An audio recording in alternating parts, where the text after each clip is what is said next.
Andriamanitra ray zanaka ary fanahy maso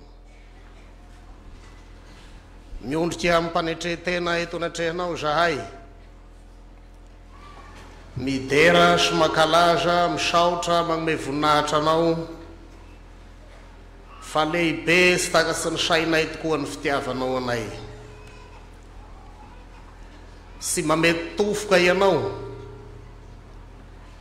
fa na dia fantatrao tsara sa nitoetra mapombanay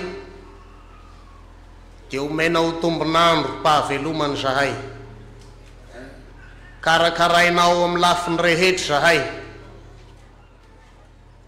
ary na dia ninofinay holosy ho simba aza zay sy andova fiainana mandrakizay dia sy mba diso ho anjara ny fikarakarana isanandro.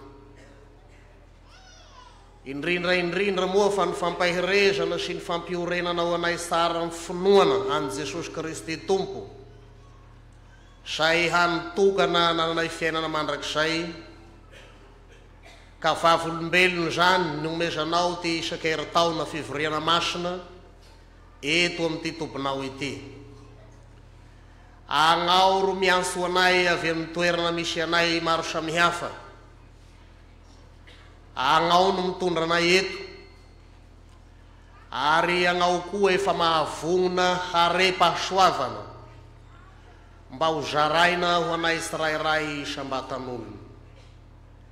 Faly agnay Jesosy eo, ka dia midera sy makalaza magnome voninahitra ny anaranao fa Andriamanitra fitiavana tokoa ianao. Miondrika eto anatrehanao koa zahay, mangataka anao hamela ny helokay sy hagnadio anay ho afaka amin'ny loto sy ny faharasiana rehetra satria mpanotasy mendrika zahay. Mamindrafo aminay Jesosy Tomponay eo, mamela ny helokay. Dia misaotra anao no reo teny maro zay efa nafafinao, nirosaka tahaka ny ora-pahavaratra ka namonto ny fonay teto amin'ity isan-keritaona ity, ary zao dia irahanao etondray ty mpanomponao mpanompo tsy mahasoa, kanefa sitrakao araky ny habeny famindramponao mba hitondra ny hiafatrao etondray. Jesosy eo, mangataka aminao zahay, mitenena aminay araky ny habeny famindramponao hianao, ary apio agnay ry fanahy masono mba hay mandray zany teninao zany, ka sy abe fisarananay fa hampahery sy hampiorina tsara ny finoanay an Jesosy Kristy Tompo, ambara-pahitanay azy amin'ny fiainana mandrakizay. Dia mametraky zao lahateny zao pela-tagnanao Tompo, mba ho fotoagna handrinesana ny feonao ary dia ny feonao rery, ka zay misakana sy handrinesana ny feonao dia mpangino amin'ny anaranao Jesosy zany. Dia tahio ny tompony anjara rehetra zay mbola hifandimby eto hilaza ny tenim-pahasoavanao, amin'ny anaranao ry Jesosy Kristy Tomponay no angatahana sy agniriana zany vavaky zany. Amen.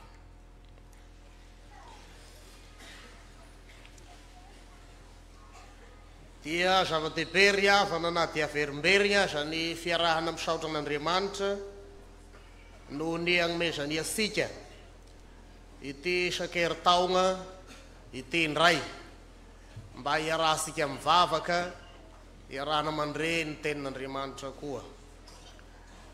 Dia raisiko fifaliana koa ny misaotra ny reo ray aman-dreny zay nandamina sy nandasa ny programa ka mba nazahoana anjara hitondra ny tenin'Andriamanitra eto amin'ity fivoriana lehibe ity.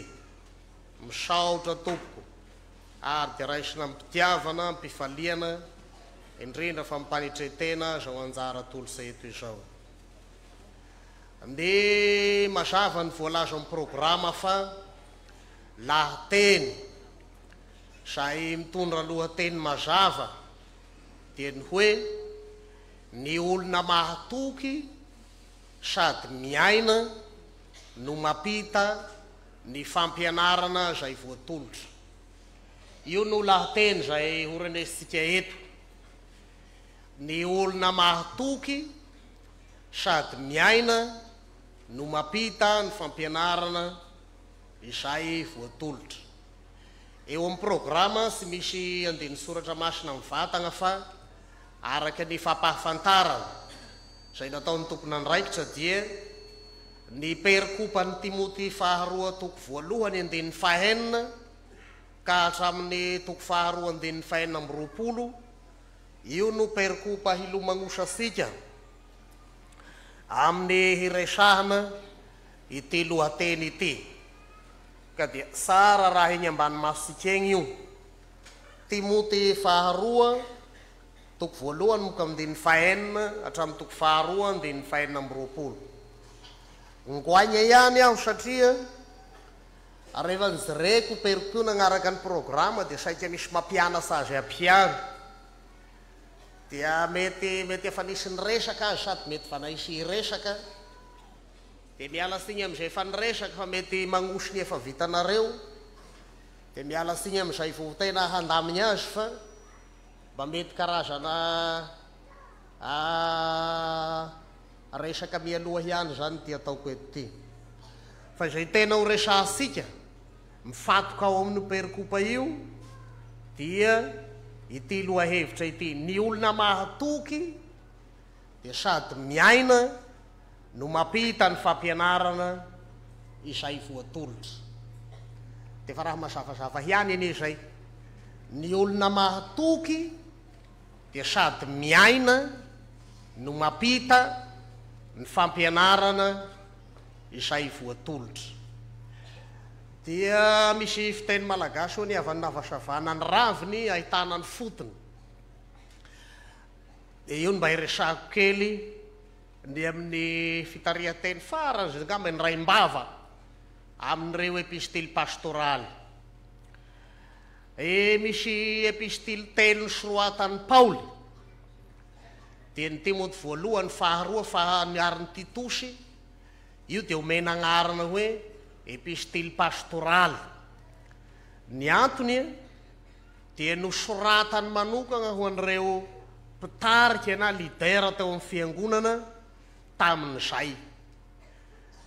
Na dia zany aza dia sy midika hoe sy sahazan'ny kristianina fa tena tandrifesika rehetra, na pastora, na katekista, na mpiandry, na komiti-piangonana, ny ray sy renim-pianakaviana, ny mino rehetra dia samy tandrify ity perikopa ity avy. Zao no lohahevitra nataontsika hoe hevi-dehibe na foto-kevitra tian'ny Paoly hampitaina amin'ireo epistily telo reo izay atao hoe epistily pastoraly reo. Mila mifanaraka tsara. Ny hoe mila moa asa mety angamba tongotonona fa ny tokony maivagna loasa, ny sy maintsy ary amin'ny tendrony efa mandidy loasa, fa mila mifanaraka tsara ny toe-piainany olona amin'ny toriteny sy ny teny toriny. Io ny vaintin'ireo epistily reo. Io ny tian'ny Paoly hampitaina. Mila mifanaraka tsara ny teny toriny olona sy ny fiaim-piainana izay iainany andavanandro. Ka raha misy zany olona amin'ny toriteny kanefa hafa ny toriny dia hafa ny ataony, dia izay indrindra no atom-pisian'ireo epistily telo reo magnanasa, magnisy fa diso zay lalagna zay sy izy zay lalagna zay. Ary Paoly amin'izany dia tsy tahaka ny mpitary-bato vilambava fa sahy mihitsy izy ka mametraka ny tegnany hoe mba azy reo ny ataoko, fa za dia mpitory filazantsara, zao ny fiaim-piainako sy ny sisa sy ny sisa. Ary raha ny Timoty faharoa indrindra dia i Paoly migiatra, agnapigadrana izy, sy zay afaka azy tagnapigadrana ary manahiragna azy, tsy zay agnome signy ny mpanagatra azy ary manahiragna azy, fa dia mbola ny amin'ny filazantsara ary dia mbola magnafasafasa mahakasika ny amin'ny fiangonana ihany. Mety veregnasika moa ny anton'igny sy ny tena digan'igny rehefa farafara eo. Ka dia io tompoko no hafasa lehibe ampitain'ireo epistily reo, sy ho ela amin'igny sika fa any marina misy hanao azy igny dia sahala mibingo manao maso eto aho salovagna rahan'olo fa mba azahoasika ny asika no itenenako azy. Ny Timoty faharoa zany, zay anankiray amin'ireo epistily pastoraly reo, dia anankiray amin'ny foto-kevin-dehibe hita ao zany. Mila mifanaraka ny fiaim-piainana sy ny teny torina. Fa zay tsy manao zany, dia avy amin'le ataony zareo hoe mpitaribato vilam-bava. Ka hafa ny tondroan'ny molosa, dia hafa ny tondroan'ny tagnana. Dia raha be raha ny mpitoro filazansara no vilam-bava.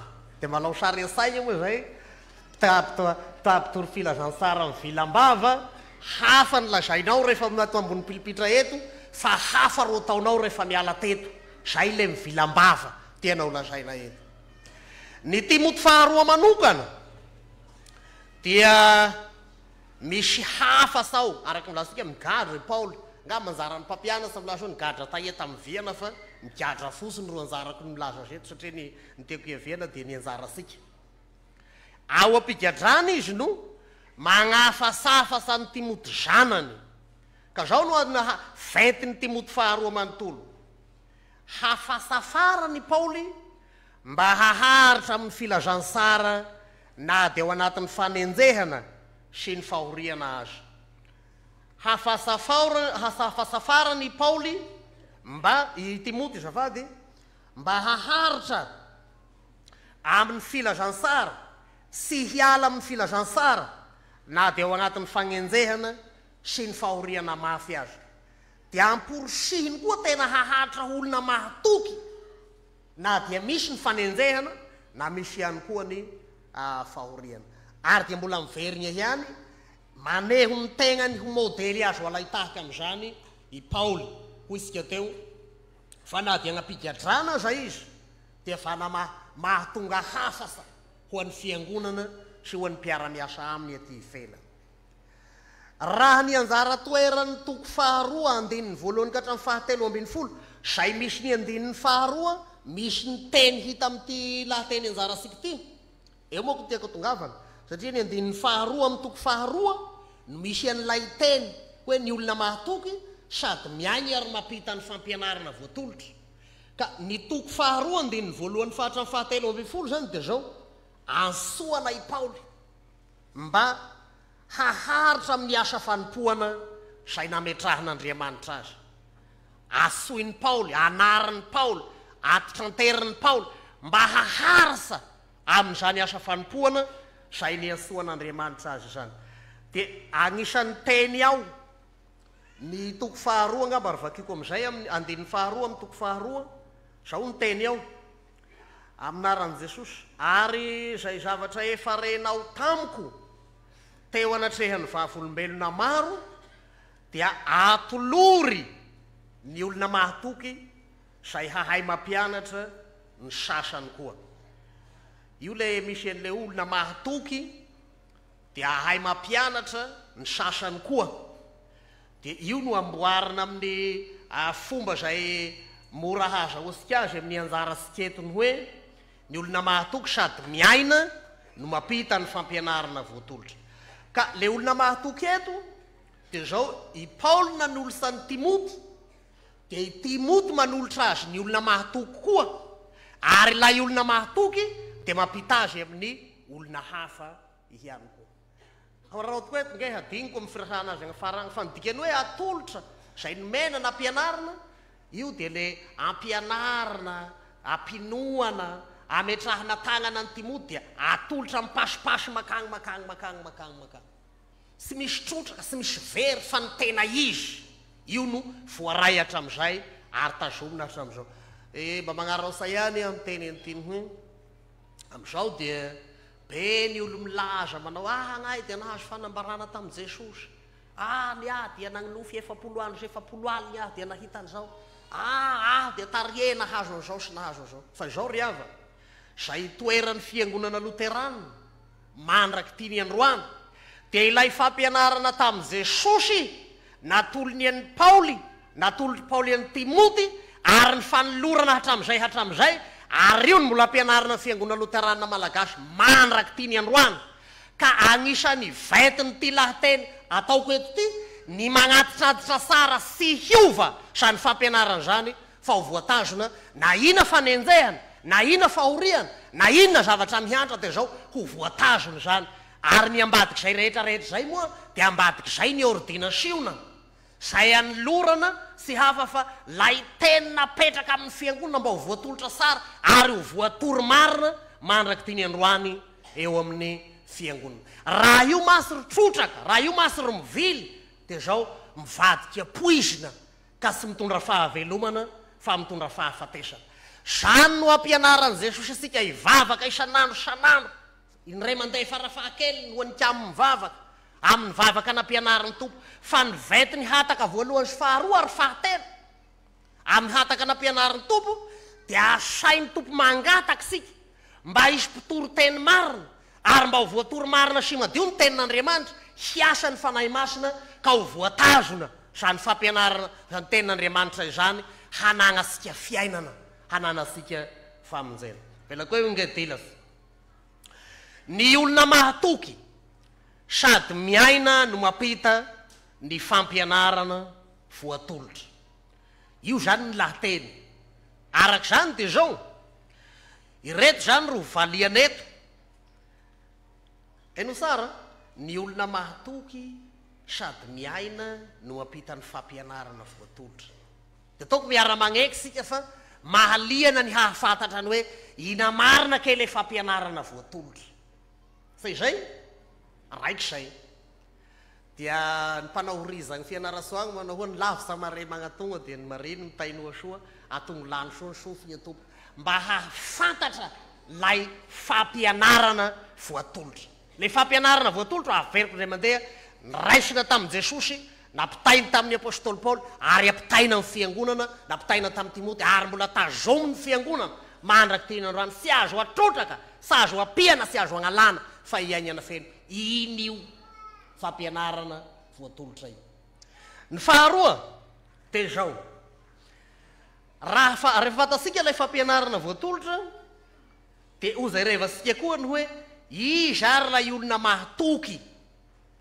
Io aloha dia efa tandrifiasika aby satria efa Timoty no resahany eo amin'ny faharoa hoe rehefa nahazo agnao dia mba atolory ny olona mahatoky koa zany mba hampianarany sasany ka hiapitapita amin'ny olona mahatoky hatragny hatragny. Dia sy hafa sika mianakabo zao lay olona mahatoky fa amin'ny resahasika an'io voambolana io ato amin'ny epistiliany resahasika azy dia amin'io no handinihatsika tegna sy everasika sara ny hoe fa na tena olona mahatoky ve aho ka miaina lay fampianarana voatolotra sy mapita izany fampianarana voatolotra zany. Dia eo no ahitasika ny hoe eo amin'ny fiainana azy sy eo amin'ny fampitana azy. Dia masaky sodisodiko ihany hoe zao ro atao miaina azy, zao ro atao mahatoky azy. Fa rehefa tena miresaka azy dia hita agny amin'ny firesahana azy agny rehetra izay rehetrarehetra izay. Raha ho tanteraka zany ty lahateny ty fa miara-mivavaka sika vo manomboka izy zao dia zao hazava amintsika araky ny andaharan'ny Paoly sy ny andaminan'ny Paoly azy ato lay hoe inona ilay fampianarana voatolotra. Ary hazava amintsika eto ny hoe ahoana ny fiainana n'ilay fampianarana voatolotra mba olona mahatoky ary ahoana ny fampitana zany fampianarana voatolotra izany. Dia miara-vavaka sika mba samy havoaray an'izay. Voalohany ary, ina ary lay fampianarana voatolotra raha ireo epistely pastoraly reo. Dia miala siny mba mety hivoakan'io aperikopany meny mpandahatra io sika mety ilomagno agnatin'ny Timoty agny voalohany agny mety Titosy mety fa ho avysika fa iroy mety ho avysika aby.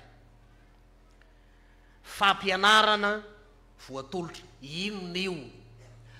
Teny miverimberiny io raha amin'ny epistily nosoratan'ny Paoly amin'ny Timoty ity na ny voalohany na ny faharoa fa ohatra fotsiny misy an'io ao amin'ny toko voalohany andininy fahaenina, ao amin'ny toko fahatelo andininy faefatra amby folo ka hatramin'ny fahadimy amby folo. Fa zao ny ombonany mpandinika ny valin'io teny hoe fampianarana voatolotra io dia ny toko faharoa andininy fahavalo zay agnatin'ny perikopasika hiany mamaly azy. Mba tiako ho hitasika io andininy soratra masina io.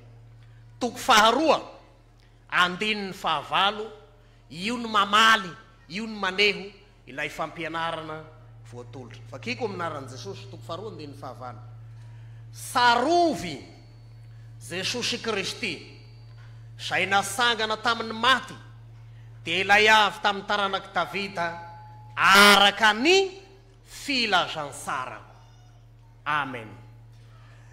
Samy manan-danja amin'io andiny soratra masina io na ny filazan'ny Paoly hoe araka ny filazantsarako. Dia inona lay filazantsarana? Jesosy Kristy izay nitsangana tamin'ny maty avy tamin'ny taranaky Davida. Io ny filazantsarany raisin'ny Paoly ary nampitainy tamin'ny Timoty ary asainy ampitainy Timoty sy mbola tandrema. Jesosy Kristy nitsangana tamin'ny maty avy tamin'ny taranaky Davida. Io riavana lay fampianarana voatolotra. Io lay filazantsara, satria lay filazantsara natolo Paoly, io lay filazantsara natolony. Io lay nangregna ny fiangonana io eran'io, zay mino an'io filazantsara io ny fiangonana. Ary zay miorina amin'io filazantsara io no fiangonana. Zay maharitra amin'ny finoana an'io no fiangonana. Jesosy Kristy sangana tamin'ny maty ary avy tamin'ny taranaky Davida. Dia misy roa ny filazany azy ao. Mety be dia be ny fomba ilazany azy. Fa io fomba filaza anankiroa io no anehoany ny zava-dehibe, fampianarana lehibe voatolotra votoatiny. Ilay fampianarana tokana sy azo ovana, sy azo agnapiana, sy azo agnalana amin'izay natolotra Paoly mba ho tanana ary hampianarana sy hatolotra isanandro isanandro. Dia amin'ny agnazavana an'ity dia efa ho voaresaky sika ho sahady ny fiainana sy ny mety ho fampitana azy. Voalohany, na ny teny hoe sarovy koa misy dikany lehibe io, ny teny hoe sarovy. Mitovy hevitra amin'ilay ao amin'ny ritoaly ho asika mpandeha hoanareo mpandinika ritoaly, misy zavatra tokony amboarina kely ary amin'ny mampandray an-drano. Fa io teny hoe sarovy io sy tokony hisaraka amin'ny fanasany tompo. Fa amin'ny ritoaly ny fampandraisana ny rano dia aoka asika hanahitra ny fosika ho amin'ny tompo fosiny. Fa tokony angamba zany koa sy miala amin'ny resaka fanasany tompo le teny hoe sarovy, satria zao ny dikany hoe sarovy sy ny hoe fahasiarovana. Araka le tenin'i Jesosy manao hoe ataovo zao ho fahasiarovana ahy. Ny dikany hoe fahasiarovana sy ilay adikasika hoe souvenir, sy zay ny dikany. Ary raha miteny izy eto hoe sarovy Jesosy Kristy nisangana tamin'ny maty, sarovy Jesosy Kristy avy amin'ny taranaky Davida, dia tsy hoe mieriserisa azy asaina hoe Jesosy tokoa nisangana tamin'ny maty tamin'ny Paka amin'ny avrily zay avy koa. Sy zay le sarovy. Misy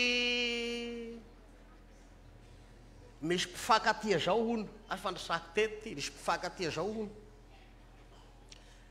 Dia nahazo borsa hianasany velany ny vehivavy. Dia rehefa nahazo borsa hianasany velany le vehivavy dia voatery hifandao zany izy roa. Dia vo misitrositry, vo miafiniafiny efa samasaky miseho mason'olo, dia rehefa hifanao voloma dia tadia tany takotako no hifanaovana voloma. Dia eo izy mba toerana takotako hitany roa hifanaovana voloma, agnilangilana valakisoa. Dia ao izany ro fagnafasafa, dia agny any agnao, dia soa sy hifamitaka eny, fa dia eto any aho miandry sinisisa. Dia lasa le vita ny fanaovam-boloma, lasa le vehivavy, tena lasa tokoa. Dia le zalahy mijanona tety. Fa ino agnao raharaha be? Isaky ny mandreky son'ny gofony kely na mahitako soa lehilahy dia saroany lay vehivavy. Io souvenir. Fa ny zava-misy amin'io fotoana io dia zao, ilay vehivavy tena ny velany, fa le lehilahy tena fakandavy samihisa. Fa tsy zay le sarovy eto, ary tsy zay le sarovy eo amin'ny fanasany tompo. Fa ny tenin'i Jesosy manao hoe sarovy eo amin'ny fanasany tompo, zao ny dikan'izany. Ilay nataony tery amin'ny efitrano ambony rihana, dia ataony eo, sy le tarino averiny eo, fa le izy nan'olo satery no mamerina eo koa amin'ny fotoana io. Amin'ny fomba fitenin'ny mpanao teolozia dia ny hoe aktualizena eto asikahitriny ilay natao tery. Ka souvenir, ny souvenir ny raika tena lasa, fa ny raika mivela aty, fa ny hoe sarovy eto dia atao ankehitriny eto zany.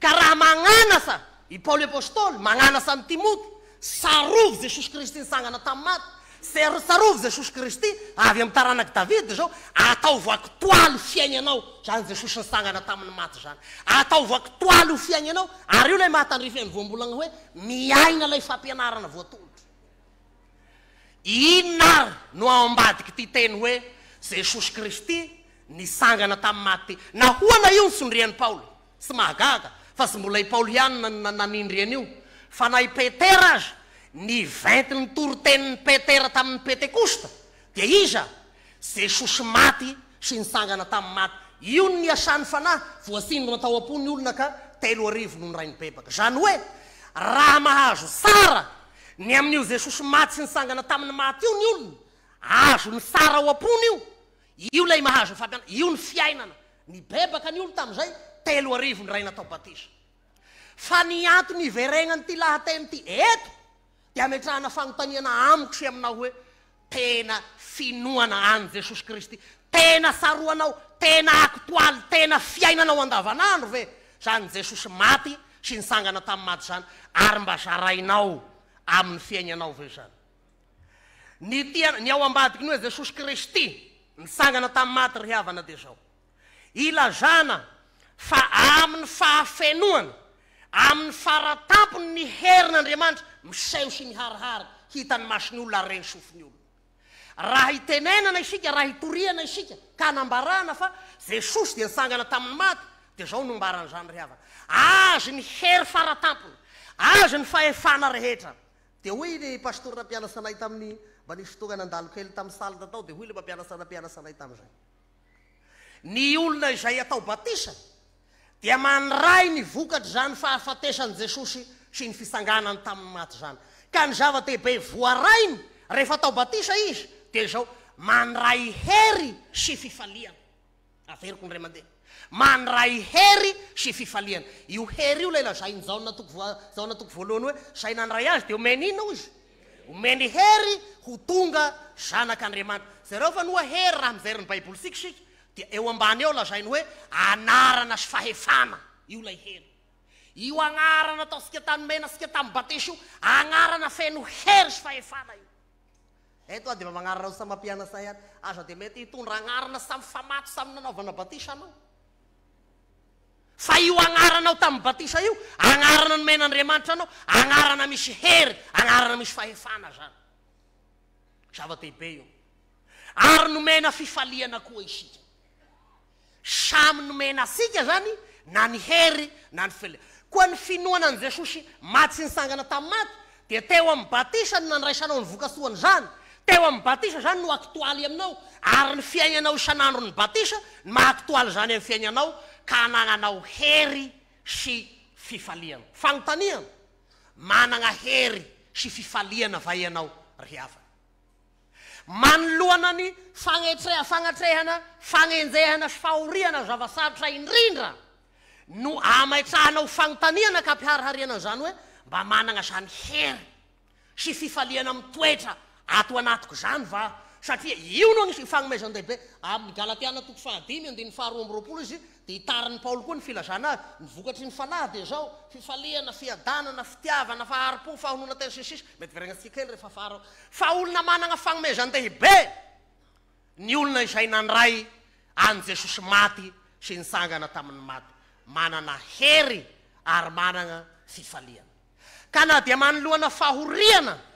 na dia manoloana fanenjehana na dia manoloana zava-sarotra azy dia sy matahotra ny fahafatesana ny olona satria matanjaka ao anatiny lay hery sy lay fifaliana zay sy tahaka ny fagnomeny zao tontolo zao fa manokana ny anagnany azy reto ry havana misy tantara manam-pirofo an'izany ka hitarafa sikany hoe aiza ho aiza re aho mba mipetraka amin'izany ve manana an'izany ve fa hoy ny resaketo raha mahazo na sara ray fampianarana voatolotra ianao sy hafa va Jesosy nisangana tamin'ny maty feno hery feno fifaliana ary sy matahotra na dia fahafatesana azy tantara maro ny ty ry havana le mahandry ianareo 3 ro tantaraiko pastora anankiray pastora niasa tagny ambany voasagny ty pastora ity dia ndray mandeha hitarano izy lay katekista namany le pastora efa somary zokonjokony fa le katekista vana vokely dia safy tena maharaka loasy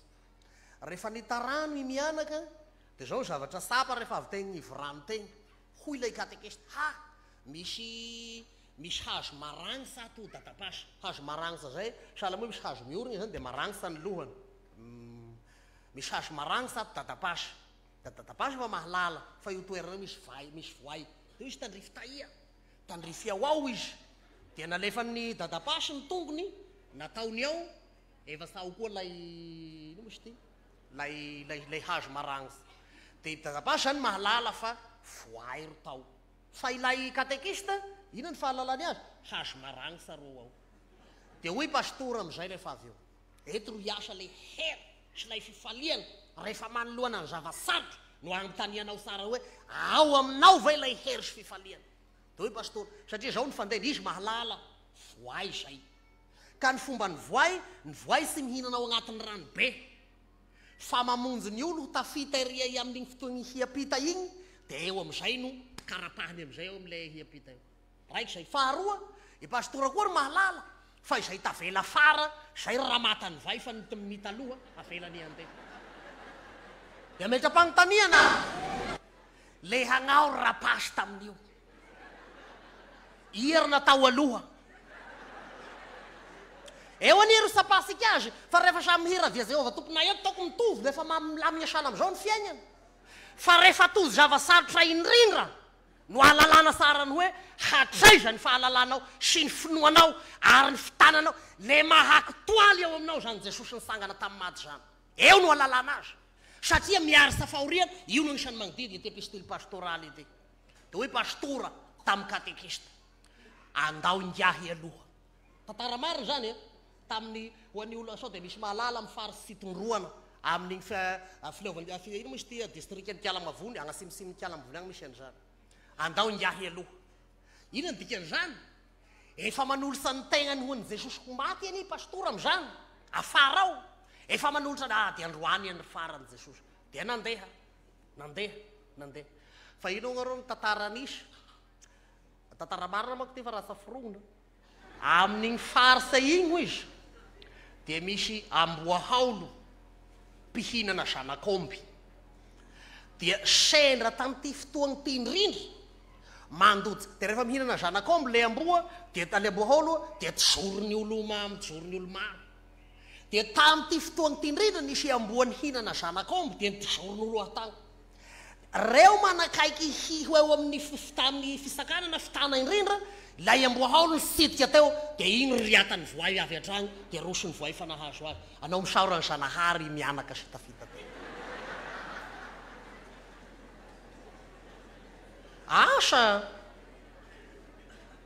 zany no atao hoe aktoaly amin'ilay Jesosy maty sy nitsangana tamin'ny maty iarahany sy iainany isanandro lay hery atotry lay Jesosy nitsangana tamin'ny maty aminy iainany lay fifaliana ahoana asa laka alovana zavatsy ina ro ataoko fa dia ny fanahy moa hiasa raha efa fata soa hoe sy mita fara ro koriatany ty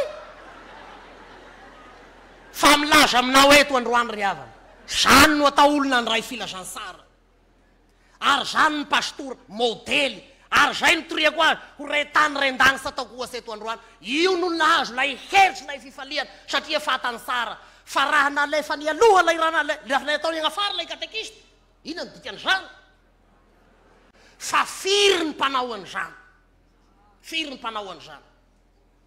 aktoaly iainy asika ve lay fampianarana voatolotra lay Jesosy maty sy nitsangana tamin'ny maty eny io Jesosy io indrindra lay Jesosy nanolotra ny tegna ho aniry tokony atao afara ho an'ny voay fa izy no tao amin'ny hazo fizaliana raha azonao zany raha tonga fiainanao zany raha aktoaly aminao zany dia io no kain'ireny tenin'Andriamanitra ampianarana asika io lay fampianarana voatolotra sy mivadiky zany na ina mora na ina sarotsy tsy azo ampifamadina zany tsy azo ahodiny zany fa io ny marina na ina misy na ao agnatin'ny fahoriana na ao agnatin'ny fanenjehana na hiapara amin'ny aigny aza dia io ny marina ka tanory avy tantara faharoa mitovy amin'io fa na pastora ihany ty tena kaikaiky ny Kialamavony ray misy n'ity tantara ty amin'ny telesy avy agny dia manao aminay agny zao toerana be tahalo izy ny faritra igny tamin'ny fotoagn'andro fantako am'izao dia misy pastora anankiray manao tournée, dia rehefa avy nanao tournée ilay pastora dia natotany dahalo tamin'ny toerana manginy anankiray, dahalo maro tovolahy dia samy mandromboka magnala ny raha ireo samy magnalaka ny entany pastora fa misakelika amin'ny sasany aty, ny sasany efa magnala ny palitaony, ny sasany efa hagnala ny kiraro, iny misy tomobilina miaramila tapoka, zanona teo samy sanisy afaka ny lefa, samy trasa teo aby, dia nagnontany lay miaramila, fa ina ro eto tatapasy lay miaramila mahalala sara ny tatapasy, ina ro eto tatapasy le agnao kory tatapasy dia ina ro valiny. Io miaramila, io dahalo fa ny palitiny akanjo rehetra fa avy amin'ny dahalo sasany re, palitaony efa aza ny sasany. Le agnao ro pastora teo, ina ro lazainao taminy. Eny tompo, fa zao ro nataon'ny pastora io tamin'izay. Zao ro tenin'ny pastora tamin'izay. Sy hita moa chef fa manginy aty toerany ity. Ka dia mba nampisihana ny reto zanako reto aho mba sianao fa manginy any toerana ka dia zanako isianahy reo. Ay ve osy miaramila, niditsy agnaty tomobily izy, lasa dia hoe izy hoe atero ray aman-dreny io sao dia ataony olony rasy amin'reto hoe. Fa vao lasa lay miaramila, nandohalika daholo reo dahalo ireo ary tonga kristianina tantara ny fiangonana say tao halesa amin'ny tantara ia zany mandraky tina androany, tantara mariny zany. Zao ro olo nahazo ny filazantsara, zao ro olo miaina ny fampianarana voatolotra. Ka feriny Jesosy eto sika fa naorisana eo moa n'olona mahatoky miaina manao aktoaly sarovo iny apôstôly Paoly, atao fiainanao andavanandro manomboka ao amin'ny ankonanao, amin'ny toeram-piasanao, amin'ny fiangonana eto amin'ity firenena ity, fa zany ve ny misy eto, zany ve ny misy eto. Ary io no agnaty tanterana ny hoe tano ny fampianarana voatolotra. Io ny voalohany ry havana, zay tian'ny Paoly ho sarovana Jesosy Kristy nitsangana tamin'ny maty. Ity raiky ty vata safoako tata raiky hany fa ngamba ny fahefatra ro velako. Ity koa va natantara marina koa ilay mitantara azy fa ty ndray sy hita koa ny ina ro hagnamarina koa azy fa tantara marina koa ilay mpitantara. Misy tovolahy efadahy. Ity tovolahy efadahy ty olo manampahaizana aby sady manampahalalana dia ny raiky alahady izy efadahy handeha hisangasangana. Dia fa ny raiky alahy amin'ireo zanaka mpiandry. Dia rehefa nandeha izy efadahy dia ny telo lahy efa mitomobila miala avy agny mba amin'ny fitaovana rehetra, dia raiky alahy ho raisina ty andalana. Dia sahirana hiany le ramatoa mpiandry reny le raiky alahy. Nahoana ka ianareo samy mivavaka? Anay samy manam-potoagna amin'izao, sa fotoagnan'izao koa zao. Olo manam-pahaizana koa, anampahalalana tomobila eo sisisisisa. Dia zao ny faratenina ataon'ny tirabera reny le raiky alahy ty, rehefa samy tafiditsy agnaty tomobily izy efadahy. Agny ianareo izy ka dia mba omeo toerana ao agnatin'ny fiaranareo ao Jesosy. Zao ry valiteniny anankiray tao agnatin'ny tomobily. Dia efa hita ty moa ngay ramama feno fa agnamalina rieragny ro sisa le hainy mitoasagny. Io ry valiteniny anankiray. Nandeha ty tomobily ty, nandeha ty tomobily ty, nandeha. Sy nandeha nanao akory, nivadibadika lay tomobily. Olo manam-pahaizana ro mitondra azy, tena olo mahay mitondra tomobile, fa zao ny zavatra nisy. Potipotika lay tomobile, ary maty potipotika tao izy efadahy. Tena maty tanteraka. Dia rehefa tonga ny mpamonjy voigna, dia ny zirena samy namadibadika teo, dia zirena ny partiny malina riera sa simba. Dia navana nalana teo, rehefa ny zirena misy vata vy ao. Ary rehefa nisokafana lay vata vy, misy atody ao agnatin'ilay vata vy fa tsy misy vakina ny iray azy. Ina ro lesona amin'izany? Aktoaly ao lay Jesosy nitsangana tamin'ny maty. Lay Jesosy magnome hery, magnome atody azy anehoan'Andriamanitra ny voninahiny tahaka an'izany, anehoan'i Jesosy ny heriny sy ny fahefany tahaka an'izany. Aoka ho hiainy asika, sarovy lay fampianarana voatolotra Jesosy maty sy nitsangana tamin'ny maty, fiainana zany, fiadanana zany, anagnana hery zany, anagnana fifaliana sy tahaka ny fifaliana zao tontolo zao, asa miala amin'ny sary. Ny faharoa dia hoy izy avy amin'ny taranaky Davida. Ny mahamesiam-panjaka tompony hery sy ny fahefanan'i Jesosy no tiany ho tondroana amin'ny mahataranaky Davida azy. Fa ny eo ambadiky iny koa nefa dia maneho an'ilay hafasa lehibe tamin'ny krismasy ny eo ambadiky io. Ahoana ny tenin'ny anjely tamin'ny krismasy rehefa tonga eto amin'izao rehefa teraka Jesosy? Aza matahotra, fifaliana lehibe ho aniza ho an'ny olona rehetra mpamonjy ny teraka ho anareo an'io ao an-tanànan'i Davida dia Kristy tompo. Dia hoy ty pastoranay nitoroteny tamin'ny krismasy indray mandeha. Zavatra tsara anie nentin'i Jesosy io eto ambonin'ny tany, voandalana. Ny olo izy rehefa mandeha dia mitondra voandalana. Ohatra, raha mandeha agny Mantoliaragna ao dia mandeha eto amin'ny Tampodede Karmalaza dia mety mitondra baobab.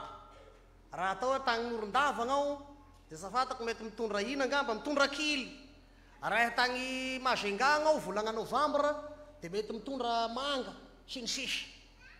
Dia manga tagny ry ferinao satria ry misy agny dia ferina ty. Dia hoe ty mpitorotenay ity. Hataia Jesosy ry nidiny eto hatagnan-danisa. Ina ry voandalagna netiny Jesosy hatagnan-danisa ho ferinety? Ilay nambarany anjely fifaliana fiatana. Raha mahamay asika ny ahazo voandalagna na misy mpandeha. Fa ny fanontaniana efa tonga anie Jesosy ary efa tonga ho anao teo amin'ny batisa fanontaniana. Efa nahazo ny voandalagna ny feriny vegnao. Dia ny fifaliana sy ny fiatana. Alao ty moa lahateny fa na roetiko zay tiako anaovana azy koa zay tia ahazahoanareo azy. Alao aminazy agny vanagny ny voandalanao nefa nasana hazo. Ary atao voakitiala, io le akitiala, iaigny lay fifaliana sy fiadanana nentin'i Jesosy. Sendagna Jesosy. Raha ny voandalana eo an-tagnany tiany ho zaraina, tiany miaigna anao isan'andro, fa anao miaigna manao akory. Mahasiary manam-piadanana ve anao? Manana an'i Jesosy. Io lay miaigna azy isan'andro isan'andro. Mahasiary manam-pifaliana ve anao? Manana an'i Jesosy. Dia ho valiasika izay fanontaniana izay rehefa hamaly ny resaka ny olona mahatoky, i resaka ny vetivety isika. Reo ry havana raha ataony ray miteny ny fomba filazan'ny Paoly, ilay fampianarana voatolotra Kristy nisangana tamin'ny maty avy amin'ny taranaky Davida, fa tanterahany teny fikasan'Andriamanitra izany. Io ny zavatra lehibe tian'Andriamanitra hatolotra asika. Feno zay tian'Andriamanitra hatolotra asika raha mandray an'i Jesosy nisangana tamin'ny maty, lay Jesosy avy amin'ny taranaky Davida ho tompo sy mpamonjy asikasika, ary mandray ny vokatr'izany, mandray ny hery, mandray ny fifaliana, mandray ny fiadanana, mandray ny fahonona tena. Lazay koa eto satria ho lazaysika izy amin'ny tapany faharoa eo. Zay ny hafasa voalohany. Io ny fampianarana voatolotra. Dia asa nasonao na fa na misy samasana. Faharoa, ny olona mahatoky. Ny tianao resahana olona mahatoky eto ry havana dia tsy dia tena mitovy amin'ilay tiany Mateo lazaina tamin'ny alahady teo ny amin'ny fitana sisisa, fa ny mihazona sy miaigna ary mahavoaray tsara ka miaigna an'izany fampianarana voatolotra izany. Ary ny fiainany manontolo sy izay toriny dia mitovy. Tahaka an'ity pastora ity. Dia mba averiko ihany le sady mba alao sary asaigny moa le pastora mifakatiava haoka hanolotra ny ainao any hafa dia nefa iro anao andao anao vafara. Zay ve dia raha mitovy. Anao manao mifakatiava dia nefa anao vafara ao kairipony voay afara ao. Matetika anie zay ro iaigny asika. Ka zay le maholo sy mahatoky asika. Zay le maholo sy mahatoky asika. Fa nikendrena ho isika teo araky nikendren'i Paoly raha nanolotra ity epistily pastoraly ity, hifagnaraka ny teny torina sy ny fiaim-piainana andavanandro. Zay mety agnazavasika an'ity olona mahatoky ty ry havana. Dia izao, sy tena voarain'ny olona ny filazantsara hanika sy manam-paharetana ny olona. Ny mifanohitra moa hoe mahatoky zany eto dia sy maharitra. Samy mitovy aminazy. Ny sy mahatoky dia ny olona sy maharitra. Zay ny tena tianao lazay. Sy maharitra amin'ny filazantsara fa miovaova. Manao ina moa izy ty? Manao sahala amin'ny tagnalahy. rehefa tia mpiangonana dia kristianina, fa rehefa avy ery amin'ny fanaovana kolikoly ery dia mpanao kolikoly, rehefa misy raha iraisana sy kombakomba dia namana, rehefa misy raha rasy atao dia vanamany koa, avy ny fanasany tompo mamela mamoaka kapoaka, fa sy avy ny fisotroatoaka mandray vera koa, zao any rolo sala mitagna lahy, mahay raha rehana, ka sy zany no izy, fa tanana araisina tsara lay fampianarana zay voatolotra, dia ilay voalaza teo ihany zany ry hava, tanana ary iainana, io n'olona mahatoky zay mahatagna sy miagna tsara zay ampianarina azy, ka sy ny ampianariko eto ihany fa be netiny Jesosy amintsika eto. Nanao filazana hoy sy ty mpanjaka anankiray, misy raha ho zaraina ka dia samy mitondra zay zavatra hasiana ny raha ho zaraina aminy, zava-tsoina ro zaraina aloha fa dia samy mamina vina dia fero atagny zay raha hasiana azy ianareo, dia samy mamina vina ny olo, ny mpanjaka manambary andao hitondra gony fa gony ngamba vary ro zarainao, dia sasany ray mieritseritsy ny mpanjaka raha manana vorona be dia be, angamba vorona ro zarainao fa ny fetiko avy andao garaba ro ferina, dia sasany ray mieritseritsy hoe angamba ronono ro zarainao na tantely aleo sio misy sarony tsara ro ferina, dia rehefa avy eo dia samy mitondra dia hoe ny mpanjaka ao ary aratazo zay ny ferinareo hasiana, dia misangana eo afarany raha noentinareo, dia sasany mitondra garaba mamela sa garaba, mitondra gony mamela sa gony, mitondra sio na boaty asio mamela san'izay, dia samy mieritseritsy iraka ianao ny raha no zaraina kay ronono ro zaraina, dia ny mpanjaka samba miangasa fa zarako ihany io izy io ny ferinareo, dia tia ny anjara ronononao midy agnatin'ny garaba aty dia ferony ianao, tia ny anjara ronononao midy agnaty gony ty ferony ianao, tia ny anjara ronononao mihidy ato agnatin'ny sio ferony ianao, ina zay zavatra tsy maintsy hitranga, zay mitondra garaba dia mipetraka eo ny azy fa ny garaba ihany ro ferony mody, zay mitondra gony dia misoroka eny an-dalana dia izy tompony ihany ro legna, fa zay mitondra sio dia ahatonga ny azy mody ary hoaniny amin'ny mpilaminana amin'ny fotoana rehetra zay ilany azy. Asala amin'izay ihany ty sataony ty, zay ihany ty ty, fa aminareo reo amintsika reto misy garaba ry feriny eto, miala teto sa mitondra na inona na misy anie zany raha ona gaga mahehy am'izany areo goavanany zany, olo mba mandany vola, mandany arena, mandany andro tonga eto Karmalaza, tenin'Andriamanitra ny aty zova laha teny fahatelo fa naisy hatramin'ny fahafiry ho zaraina eto fa moteto sa mitondra ninonino asa manodiny nahatonga garaba tompo. Misy koa mety gony ry feriny dia mba falifaly mandrety eny mitondra fa igny andro mandosika azy sa ino akory ro ampiasana azy tapy samy lalagna ihany sy avy agnandrano feriny amin'ny fiainana andavanandro, mpanao kolikoly manao kolikoly ihany rehefa avy agny, ny samy ny olo malahelo ihany sy avy agnandrano, efa misiana agny koa manko ny devoly rehefa sy mitandriny miala tena agnao tonga eto efa planina maro ny omagny miandry anao rehefa avy agny, vo mandika ny tokonana agnao trotraka ny gony tsa misy ampiasay,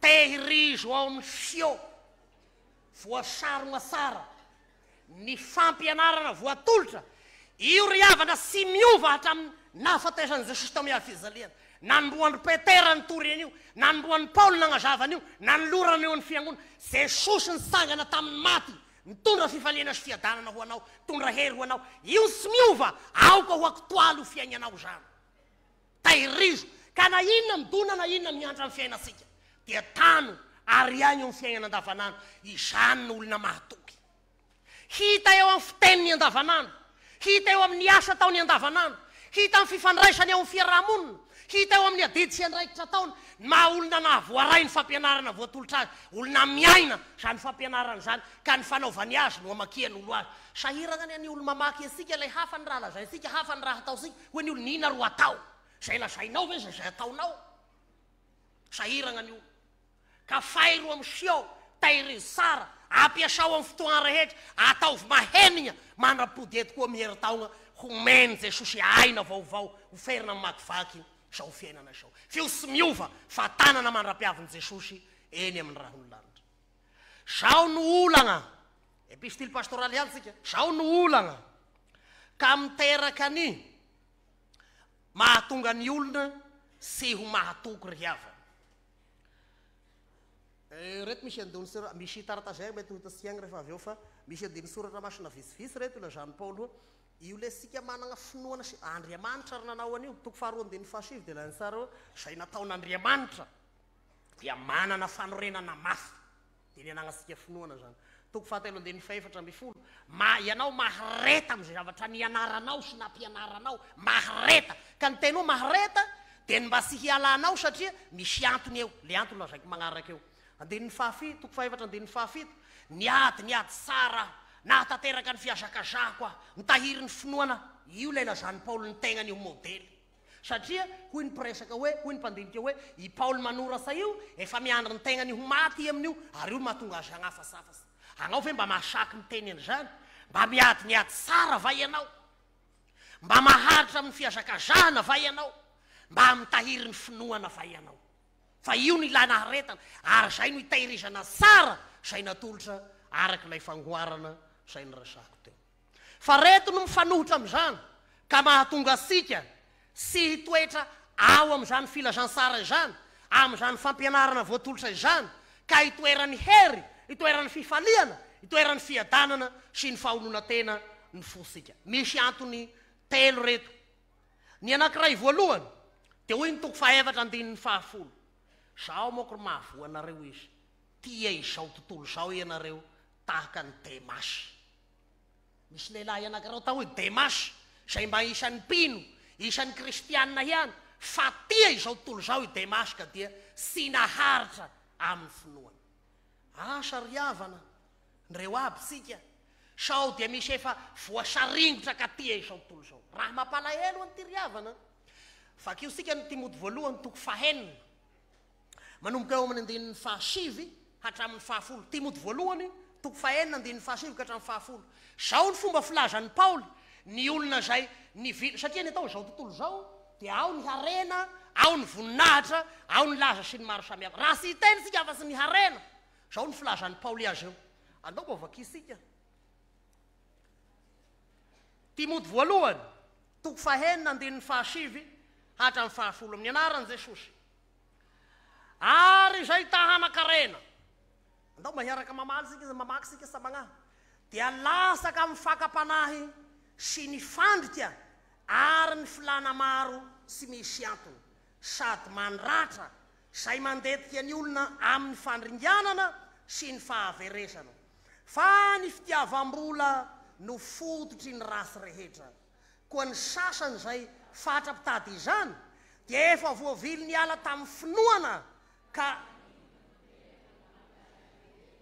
amen io farany io raha henjagnany io efa nomenanao ny fifaliana efa nomenanao ny fiadanana filazantsara manolotra an'izany ary ny zavatra rehetra momba izany hay ny filazantsara zany hay ny herin'Andriamanitra zany tahaka ny fahaizany herin'Andriamanitra nagnesika mboaolo ho an'ny voay mba sy hinana ny voay hain'Andriamanitra zany hainy zany fa izao ry zavatra hitan'ny Paoly apôstôly ka nampitany reminy ny Timoty raha tafavily ianao ny ala tamin'ny finoana ho amin'ny fitiava-karena tafavily anao zay dikan'izay salalagna agny salalagna agny ary ty ny mahasiraviny hoy Paoly navelako vakinareo iny andininy igny ny olona zay niala tamin'ny finoana ka tafidy samy fitiavam-bola sy ny fitiava-karena dia olona ny ray lefogna dia lefogna ka ny agnaran'io lefogna io dia hiala helo lehibe ro agnaran'io lefogna dia natomboka ny fony zay iny io resako avy regny ray mandeha ny vakana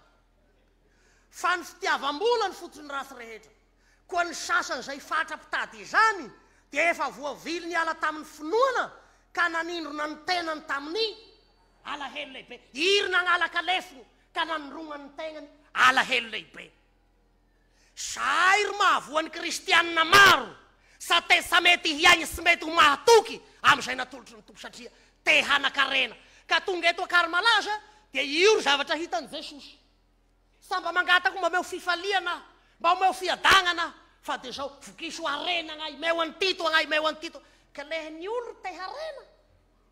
Zay ro izy ry havana. Ny maso ny tenin'Andriamanitra no milaza fa na iza tia harena, fatrapitady harena, fatrapitady vola, moasa noho ny fitiavana an'Andriamanitra ka efa niala tamin'ny finoana, dia zao ny maso omaken'Andriamanitra an'izany. Eo amin'ny fonao eo misy lefona ny raisy ny tagnanao dia nasindrona ao amin'ny fonao ka io no ahitan'Andriamanitra azy. Io no marina, tenin'Andriamanitra no milaza an'izany. Tian'Andriamanitra ho mahatoky ianao. Io sa misy mahay magnala an'io teo fa zao tenin'Andriamanitra izao no tagnan'i Jesosy manitona an'izany le homenao fa vananao kory manao ty sasitona le feriko mody. Zay anie, hain'Andriamanitra ny manaisitra an'izany teo amin'ny fonao ka manolo fifaliana, manolo fiadanana ao anatin'ny fonao. Mba azonao sary asaina moa ry havana. Lay famelabelarana ataon'ny mpanompon'Andriamanitra teto tamin'ny hery tao fa imamaneny lava dia miahy olona firy tamin'ny fotoagn'andro. Raha sy diso ny fitadidy mba haveriny olona tiany fa mba hisio fa tena ohatra ny 500 maherina ny resako azy. Dia mba hisio eto le ohatra diso fa mba nefa dia tsy nireny mpandraham-pandamina teto sara.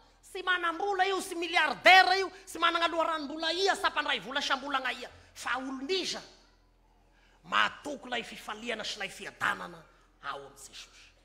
Sy zany fa no mahavoasika. Olona marary ny fagnahiana aby, marary ny fahihirana aby, marary zao ro hitana zao ro vakin'Andriamanitra. Ka ilay foty an'Andriamanitra hitoeran'ny fifaliana sy ny hery sy ny fiadanana sy nitony ny devolo nataony sito mahery sy naka ny devolo tao amin'ny fosika ny fifaliana sy ny fiadanana zay netiny Jesosy ka tiany ho ao amintsika dia ny soloany an'ilay lefogna mandratra dia ny lefogna mitondra rahelo fitiavaka rena sy ny fitiavam-bola mba mianara aoka mba hanahadreny mba ho feno fitiavana sy fiadanana fifaliana sy fiadanana nanaovany an'izany satria mahatoky lay nisangana tamin'ny maty mahatoky lay taranaky Davida lay tompony hery sy ny fahefana lay tompony zavatra rehetra izy. Nisy vazaha nandalo izy tagny Soatanana tamin'ny andron'ny Dada Rajosoa ray aman-dreniny tompo tao dia nanontany firy ny olo volomina eto amin'ity tombo ity dia milaza manjato ny Dada Rajosoa.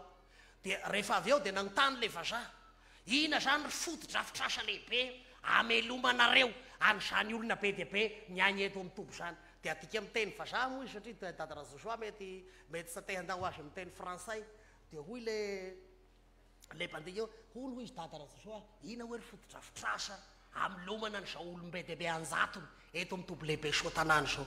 Dia hoy Dada Rajosoa fa intelo fa rehefa namaly an'ilay teny lay vazaha ka mpandika teny ka nandika azy amin'ilay vazaha fa afaka no ry foto-drafitrasa eto nihehy lay vazaha.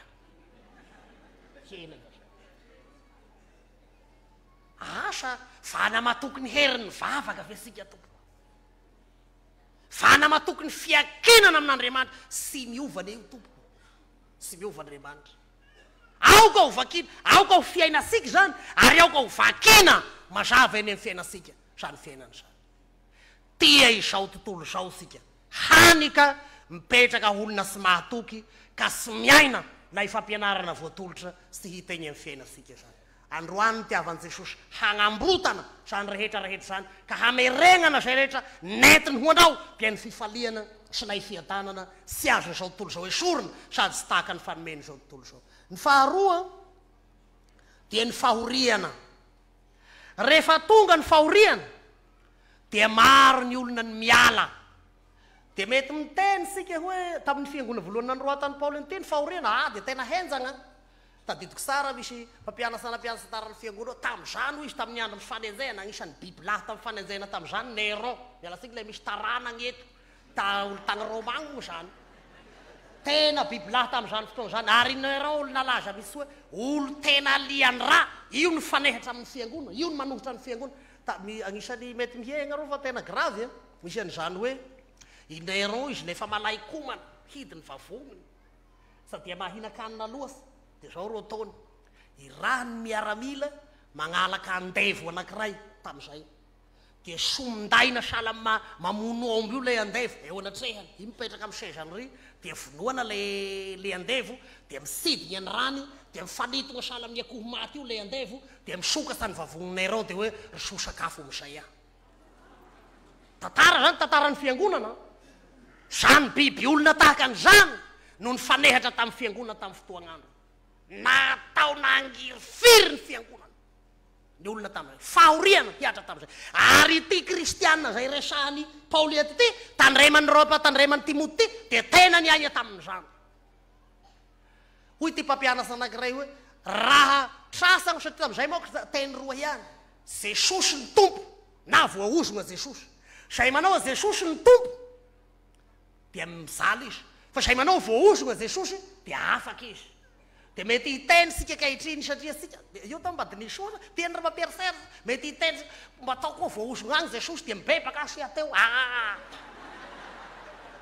hoy ny apôstôly Paoly sy misy olona ampitenen'ny fanan'Andriamanitra ka hiteny manao hoe voaozona Jesosy fa raha nyteny ianao voaozona Jesosy efa resaka hafa zay efa zay izy zay dia ampisalina ny olona fa ny sazy farany mora tamin'ny fampangiry-firiana tamin'ny fampitondrana fahoriana ny fiangona tamin'izany raha voasazy ianao rehefa tratra ka tapahandoha ny sazinao dia manao kopoakely eo ny ahany farany mora ny ahany farany mora fa misy an'izany hoe indahana sy kelikely reto hoho reto mandra-pandanao any tompo rehefa sy manda dia tapiseo ny honao dia maty eo ihany ianao hodirana ny atagnana sy ny kiho ny lohalika sy ny atongosa sady ampandianina mivato kely no ampitenenina hoe Jesosy ve ny tompo sa voaozona Jesosy sofana ny kirango sy ny sisa mandra-pahafaty tamin'izay dia hoagnao soa hiany roa sa misy an'izay koa am'izao io indrindra tiako ahisiko eto agnareo ve dia mieriserisy hoe ilay devoly rangosa tamin'izay dia efa sotra am'izao ka sa manao ina koa ny devoly dia farokaka ka sefa sa nahita raha natao tamin'izay efa sa manao koa i am'izao ny valiny sia fa miakasa degré hatrany fa ny fanontaniana mba sapasika ve fa ny tena rasy indrindra amin'ny zavatra ataony devoly amin'ny ampahoriana asika am'izao dia izy miaraka mitondra baiboly amin'sika eny io ny farany rasy indrindra izy mba magniraka mpitory-teny sandoka ka dia mizaly ny fanasika firifiry moa ny kristianina vita batisa mpandray fanasany tompo olona manana ny Jesosy sangana tamin'ny maty ho tompony no alay-panahy mifindra esy mandoto saroa satria tombon'olo volagna hoe fiangonana samam-panakarena ny fiangonasika dia mandoto saharena esy mandoto saharena io ane le tonona efa nivily ny ana ary io raha tao ny fahatelo fivaregnako sony ny fampianarana sandoka miely eran'io dia mampiala ny olona ka mahatonga ny olona ho sy mahatoky sy mipetraka isony amin'ny fampianarana mahalala kristianina luteranina maray ny ivavaka amin'ny luteranina sy tolakandro i mamonzy tombolo ary amin'ny secte ary mahalala lako tondroako ny agnarany sy ny toerana misy azy fa mbazireo aminareo agny ary dinio ny tegna nareo reo sao dia misy amin'izany ry avy fa mampiala mahatonga na olona sy mahatoky sy mipetraka sara zany fa ny fahoriana ry avana dia zao no antony nagnirahana ny maha kristiany laoky ny filazansara laoky ny finoana ny fahoriana raha olona mino agnao ka sy mba mahasiary fahoriana hinambary sa misy laoka ay nitady dosara fa laoky ny filazansara zany io fa ny tena hera akosany mahalaoka azy igny majavatra ataoko podela fosiny eo le masiro fa ny tena mahalehibe azy ty zao io ny lalan'i Jesosy io lalan'ny fahoriana io fa amin'ny hariharian'ny fahorian'i Jesosy ny faratampony dia ny fahafatesany tao miazy fizaliana teo indrindra no ny hariharian'ny fandreseny dia ny tamin'ny sanganany tamin'ny maty dia hoy ty mpihira anankiray sy dia nitomony sa dia tiako loasy fa irefrain ty ny mba raisokely raha sy sedraina tompo ao ina ny tohony safatasa ho tena izy ary raha sy mandalo ady koa safatasa ho mpandresy agnao sahety hiady agnao sahety handalo sety ho mpandresy mady etoeraneo asa misy an'izao agnay dia mpandresy e nefa agnao sananao ino sa misy an'izany fa ny fandalovanao ady indrindra ry havana no ampihariharian'ilay taranaky Davida lay tompony hery sy ny fahefana fa mpandresy agnao eny magnoasa noho ny mpandresy amin'ny zavatra rehetra zay no antony io no antony ary ny faratampony dia ianao maty ka ianao maty hana izy roan'olo vavolombelogna satria zany ny fiainanao fa na isangana amin'ny maty raha iny farafaresenao eo no anomboan'ny tena fandresena lehibe dia ny fisanganana amin'ny maty koa satria ny lalan'i Jesosy ihany lalanao amin'ny fiainana sy ny fiadanana mandrakizay laoka ny tompo misy roa mahareta amin'izany indrindra no azoroasika amin'ny zavatra rehetra farany satria lavany resaka ny antony sy ny ho fototra zany fandresena izany sy ny fizoroana ka na ny fizoroana ny finoana na ny fizoroana manoloana izao tontolo zao na ny fizoroana manoloana ny fahoriana na ny fizoroana manoloana ny fampianaran-diso zay sy ho resahako lavitra sony satria tena miresaka be nio Paoly zao no hery azahoasika mampitany zany dia raha mafinaritra ny fanahy fa ny vakin'ny ramatoan'ny tarika teo lay antony fanahy mahery no menasika fitiavana ry nomenasika fahonona tena no nomenasika toko voalohany andininy fahafito mba izoroanao sara am'izay efa natolotra anao satria efa nandray zany tao mibatisa ianao raiso ny fanahy mahery fa sy fanahy osa zay nomen'Andriamanitra sika ka miasa mahery amin'ny tenin'Andriamanitra mampieriserisany eny lazay ny tenin'Andriamanitra amin'io dia adiniko teo ny resaka azy ny am'le resaka harena igny tamin'ny lahady sika nandreny taroan'i Jesosy soa zay everiny olona zava-dehibe neka fa avetavetana ao retsain'Andriamanitra agnao milay lava tia vola tia harena io fa ny mason'Andriamanitra mamaky anao agnao manomboka lefo nalahelo ny fonao eto ndray dia aserovana ny tenin'i Jesosy ny anirian'i Paoly hoe fanahy mahery no meny anao zao no mampieriserisany ity hoy Jesosy zay miteny rasy ny zanak'olona vanahazo famelan-kelo fa izay miteny rasy ny fanahy masina sy azo famelan-keloka isony ina moa ny dikan'izany io fanahy masina io no fara fialanenin'Andriamanitra io lay mahery indrindra fa tsy misy mahery ivelany io afaka hampitoetranao amin'ny finoana afaka hampaharitranao amin'ny fahoriana afaka hampandresenao amin'ny fakapanahy ary afaka hanoheranao ny fampianaran-diso nomenanao teo amin'ny batisa masina zany sa misy ivelany io koa ka raha sagnatria sy miasa ao aminao le fanahy masina ka hahatonga anao hino hahatonga anao handresy amin'ny fahoriana dia ilazananao fa hafanegnin'Andriamanitra sa misy koa any velany io any sa misy koa ka raiso aoka mba hangorohoro raha olony zao andro ny fanahy masina izao ianao izaho mbola resy ny fahoriana mbola resy ny fampianaran-diso mbola voatazony zao tontolo zao sy misy fialana ivelany fanahy efa nirahana amintsika aoka sy ohira dia ataosika ty moko mba hisy koa ataosika iny fa 570 hiakanjoan'ny mpianatra sahira fiakanjoany igny tompoko fa hira fiasoana ny fanahy masina mba hiasa mahery amintsika aisio mba hoaposika sara zany faroana ny devoly zay mitondra n'izany rehetrarehetra izany ary irahan'Andriamanitra hiasa mahery angatao hiasa mahery aminao ny fanahy masina hagnova zany rehetrarehetra zany hitafio ny fanahin'Andriamanitra raiso ny fitiavana fa io no azahoanao miaina azahoanao mapita ihany koa zany teny voatolotra izany ny fitiavana ny io le tena fitiavana io vakina am'le pastora roa lahy io aleo iry velogna tosay aho ny aigna ave moa isy agny ankidy fa ny fitiavana ny manery ka avitana zavatra lehibe tahaka zany io lay hery ny fitiavana io lay hery ny fitiavana io lay hery lehibe amboleny fanahy ao anatisika ary manana fahonona tena hoy ny epistiliany hoe rehefa mihinana rehefa mitafy oko zay fa laky io toto savolana ao raha ny fanahy ny fitiavam-bola ro aminao dia fa nasafa-po ihany zay very mahavoaty firenesika ty ny manana azy dia mivangongo ny samanana ny sasany samihinana mba erisirety moa ny amboan'ny kristianina sasany voky noho ny rahalana misy eto Madagasikara anie zany aizany maha kristianina sika am'izany raha mbola izany fanahy zany no hitoetra ao anatisika dia sy ahavokatra na inona izy indro ary atolotry ny tagnan'Andriamanitra ao agnatin'ny fonao fanahy mahery ho efa nomeny anao fitiavana ny vokatra zany fahonona tena ny vokatra zany ka dia hitafio mba hitoeranao tsara ny olona mahatoky miaina sy mapita ny fampianarana voatolotra ho an'Andriamanitra ireny voninahitra zay azy hatramin'ny taloha indrindra kehitriny ary mandrakizay amen.